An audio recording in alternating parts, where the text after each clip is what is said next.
Hi guys, welcome to our concluding video on our Unit 4 Skills 7 through 9 outline.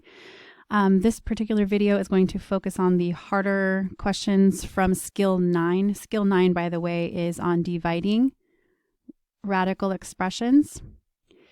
And we looked at that a little bit in our previous video, but in all those examples we gave in the previous video, the denominators completely simplified. They were all perfect roots. So this video will focus on the types of problems where you have radicals in the denominator that are not perfect roots, and therefore we are required to rationalize the denominator. We had talked about this a little bit back in Unit 2A when we were working with imaginary numbers, expressions that had I in them. We had to do the same thing then when we were dividing expressions with imaginary numbers in them. We had to rationalize the denominator. Now, I will like to make one comment that this process of rationalizing the denominator is really no longer relevant today with our advanced technology. However, it still appears on standardized tests. Not the act of rationalizing itself, but like in multiple choice questions, the answers will always appear with rationalized denominators. So you guys need to be aware of how those expressions are equivalent. So that's really what we're doing. We're writing equivalent expressions here with no radical in the denominator. So again, it's not a skill that's necessary anymore in terms of dealing with these numbers. It's more for when you take standardized tests and you need to recognize equivalence between this expression and an expression that would not have rad 3 in the denominator. One last comment I'll make is once you get to calculus and beyond, we no longer require students to do this when working with these numbers. So it's really more just for you to be able to recognize equivalence when you go out in the world and have to take placement tests and things like that. Okay, so basically examples 14, 15, and 16 all relate to this part right here. Examples 14, 15, and 16, because they are all expressions that have just a monomial in the denominator, meaning a single product of a number and a radical, or even just in this case, a single radical. In other words, there's nothing being added or subtracted to it to make a binomial. So those are a little bit simpler because all you need to do is multiply the numerator and the denominator by a radical expression that will cancel the radical. And the way to cancel a radical is to create a perfect root. So for example, in 14, this has an index of 2, so it's a square root. And we know that there is no perfect square root of 3. But I also know that if I want to cancel a square root, all I need are 2 identical factors inside the radical. So the square root of 3 does not simplify. But the square root of 3 times 3 does, right? It equals 3. So as soon as you have 2 identical factors under a square root, that's what causes the square root to cancel and leave us with just the root.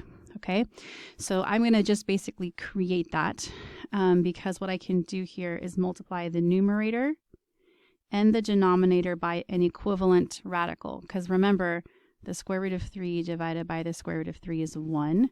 So all I'm doing here really technically is multiplying by 1, but I'm choosing a form of 1 that would put a second 3 under my square root, because we learned in the last video that when you're multiplying radical expressions together, 2 rad 3 times rad 3, that those inside numbers can multiply together under the same radical sign. Now in the numerator, I cannot multiply the 5 to the 3 because 5 is outside and 3 is inside, so I just write it like this, write them next to each other, 5 times the square root of 3. But in the denominator, I can think of that as 2 times the square root of 3 times 3, because both of the 3's were underneath the radical with the same index, so I can go ahead and multiply them together. And since there are 2 of them, that makes a perfect square root, right? So there's a perfect root of 3, which means I no longer need the radical sign. So then I would have 5 rad 3 in the numerator, and then 2 times just 3 in the denominator, because the square root of 9, right, because 3 times 3 is 9, the square root of 9 is just 3, no radical around it anymore. So then 5 rad 3 divided by 6 would be the equivalent expression, right? This is equal to 5 over 2 rad 3. These expressions are equivalent, but this one here is written in such a way that there is no radical in the denominator. There is a radical in the numerator, which is considered okay or better, I guess. At least it used to be, right? But no radical in the denominator, which is the goal. The goal was to rationalize, to get rid of any radicals in the denominator. But these expressions are equivalent, and that's the main thing I want to stress. I want you to be able to go into the future recognizing 5 divided by 2 rad 3 is equivalent to 5 rad 3 over 6. Those are the same. So let's just take a look at the calculator really quick. So let's just get a decimal value for the first one. The first one is 5 times the square root of 3 divided by 6. Okay, 5 times the square root of 3 divided by 6. As a decimal, as a number quantity, that's 1.44337567297. Okay, that's our decimal. So keep that in mind. 1.4 basically. Now the original expression was this, 5 divided by 2 times the square root of 3. Okay, so this is the original expression, and when I get that as a decimal, I notice it's the exact same quantity, 1.44337567297.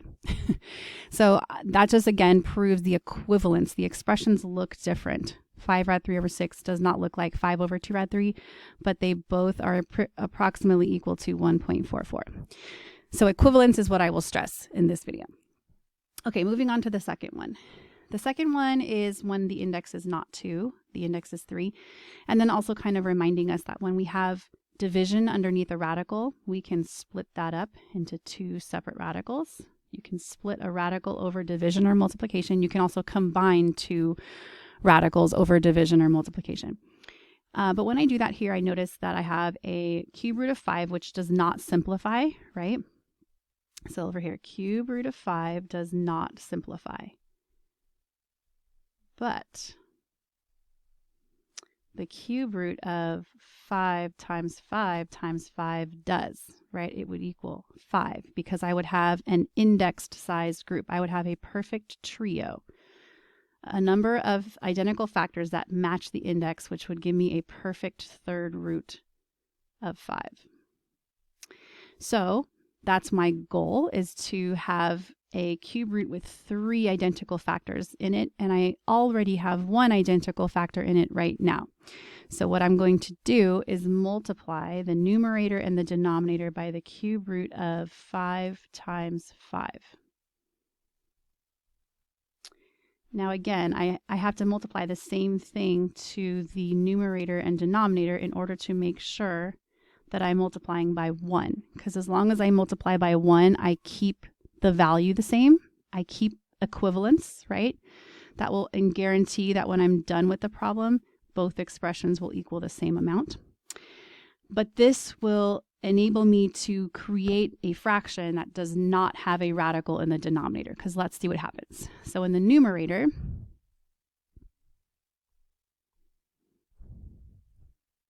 I will have the cube root of 2 times 5 times 5, because I can put all that together under 1 radical, right? We can combine a radical over a multiplication as long as the indexes match, which they do.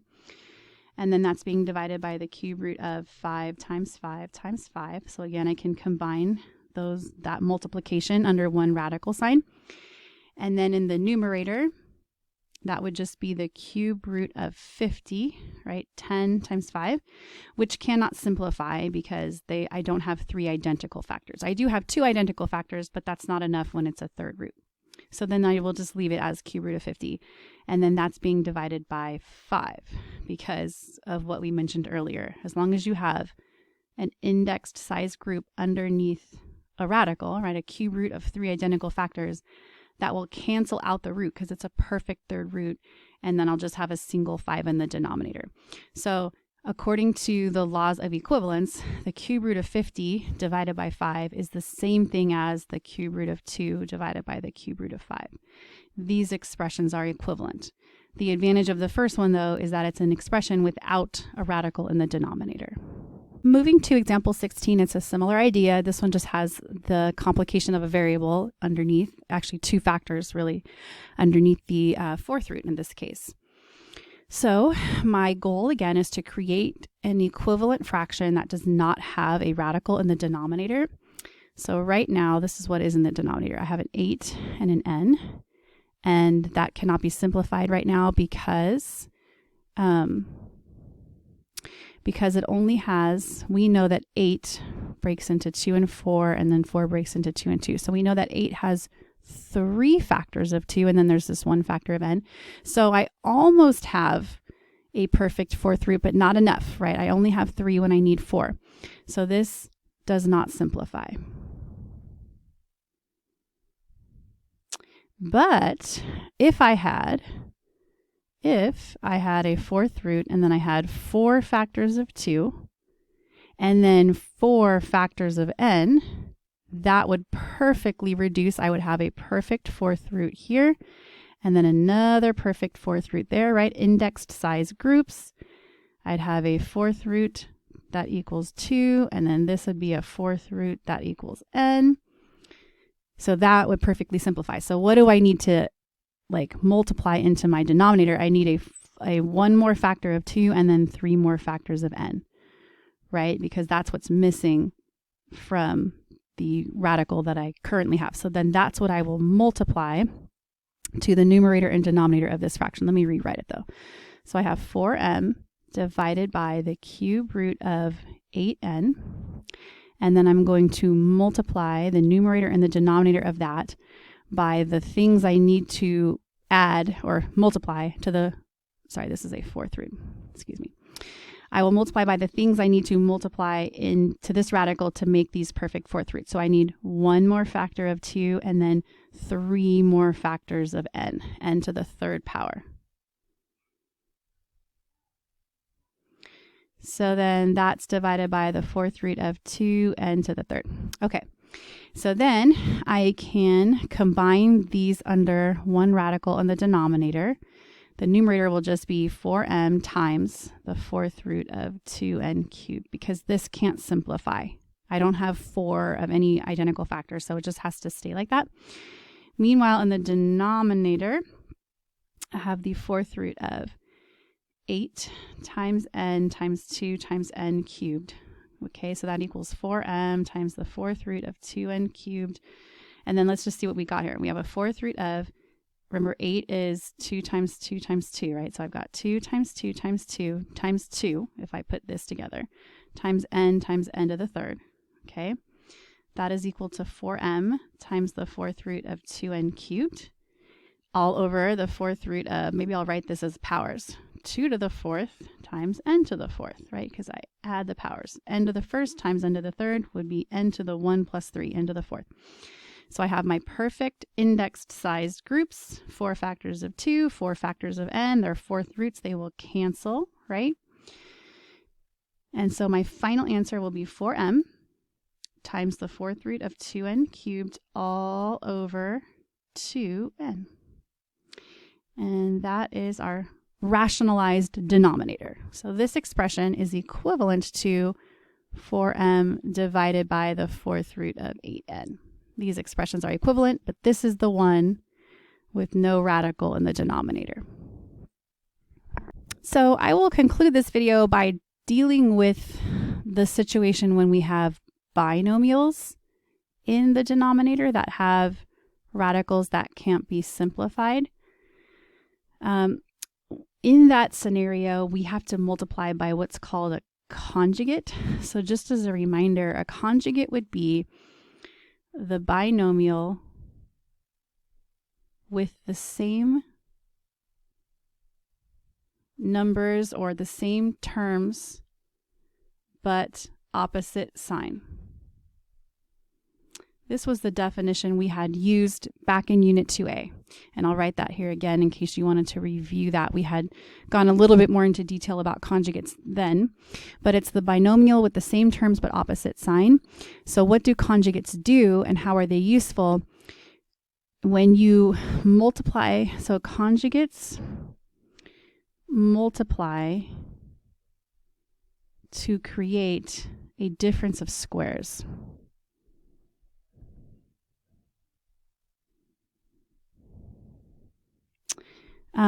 So when you have the same terms, A and B, but opposite signs, one's plus and one's minus, and then you FOIL that out, you end up with the square of the first term minus the square of the second term, and it gets rid of any square roots, right? It eliminates all square roots.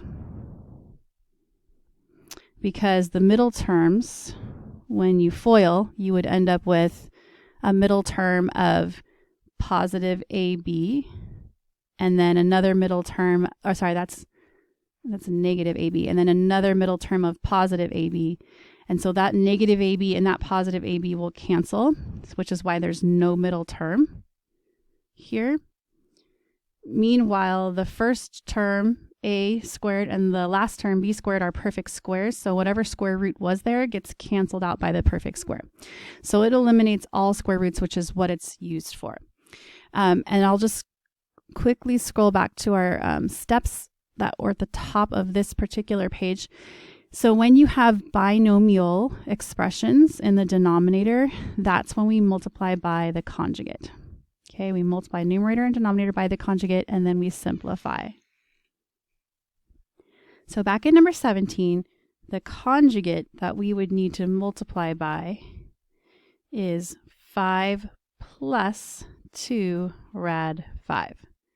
Same terms, 5 and 2 rad 5, 5 and 2 rad 5, but opposite sign. Plus instead of minus. And that is what I will multiply to the numerator and the denominator of this fraction. So this is what it currently is, 2 plus the square root of 5 divided by 5 minus 2 times the square root of 5. And I'm going to multiply that by 5 plus 2 times the square root of 5. And just a quick comment here, when you're multiplying by the conjugate, you only multiply by the conjugate of the denominator. So I don't need to worry about the fact that there's a rad 5 in the numerator. That's fine. When we're rationalizing the denominator, we only focus on the denominator, and we take the conjugate of that and multiply that same conjugate to both numerator and denominator. And then we FOIL. Okay, we FOIL to multiply these like we had learned in our last video. I'll FOIL the numerator and I'll FOIL the denominator and then simplify. So for the numerator, I get 2 times 5 is 10. 2 times 2 rad 5 is 4 rad 5. Rad 5 times rad 5 is 5 rad 5. Rad 5 times 2 rad 5 is 2 rad 25. That's in my numerator. In my denominator, I get 5 times 5 is 25. 5 times 2 rad 5 is 10 rad 5. 2 rad 5 times 5 is negative 10 rad 5. Negative 2 rad 5 times 2 rad 5 is negative 4 times the square root of 25. So then at this point, we simplify. I will combine my like terms. So I can add, well, the square root of 25 right here, this equals 5. So this term, 2 times rad 25, is equal to 2 times 5, which is 10. So I can add that with this 10, and I get 20. And then I can add 4 rad 5 with 5 rad 5 to get 9 rad 5. So in my numerator, I've got 20 plus 9 rad 5. In the denominator, the two middle terms are always going to cancel because one will be positive, the other one will be negative, but the expression will be the same. So that will cancel. And then I can add 25 with this because, again, I have square root of 25, which equals 5. So this is 4 times 5, which equals 20. So I can add that 25 or subtract 25 minus 20 and get 5. So my denominator is just simply a 5. The 10 rad 5s canceled, and then 25 minus 20 became 5. So maybe I'll write that out. So that was from doing 25 minus 20. And so that's my final answer. That's what these two numbers produce when you divide them. So when I divide 2 plus rad 5 over 5 minus 2 rad 5, this is the result, 20 plus 9 rad 5 over 5. Let's try example 18 over here. Same idea where I have to find the conjugate because it's a binomial in the denominator. So the conjugate for the denominator specifically is 2 plus the square root of 6. And that's what I'm going to multiply to the numerator and the denominator. But let me rewrite everything first. So I've got 2 plus the square root of 6 divided by 2 minus the square root of 6. And I multiply by the conjugate specifically of the denominator. Okay, so that's 2 plus the square root of 6 to the top and bottom. It just so happens that the numerator is the conjugate. That's just a coincidence, not anything having to do with why I multiplied by 2 plus rad 6. I multiplied by that because that's the conjugate of the denominator. And then we FOIL the numerators together and the denominators together to get the result. So in the numerator, I'll have 2 times 2, which is 4, 2 times rad 6, which is 2 rad 6, and then again, rad 6 times 2, so another 2 rad 6, and then rad 6 times rad 6, which is the square root of 36, all over 2 times 2, which is 4, 2 times positive rad 6, which is 2 rad 6, negative rad 6 times 2, so negative 2 rad 6, and then negative rad 6 times rad 6 is negative square root of 36. Then in the numerator, I can recognize the square root of 36 is 6, and I can add that with 4 to get 10, 4 plus 6. And then the 2 rad 6 is a like term with the other 2 rad 6, so I can add 2 and 2 and get 4 rad 6. So 10 plus 4 rad 6 is the numerator after I simplify. And then in the denominator, like the last time, we noticed the middle terms will cancel. The last term also becomes a perfect square root of 6, and it's subtraction, so 4 minus 6 would be negative 2. That's my denominator. I got that from doing 4 minus 6. Now this one can be simplified a little bit further because of the fact that 10, 4, and 2 all have a common factor of 2. But here's how I want you to do that. I want you to recognize that there's a GCF in the numerator and then factor it out, leaving me with 5 from the 10 and then 2 rad 6 from the 4 rad 6. Now I can't pull a 2 out of this 6 because it's underneath a radical sign, so that has to stay as is. But the 4 is outside the radical sign and it does have a factor of 2, and I can factor out a 2 from that. And then all of this is being divided by negative 2.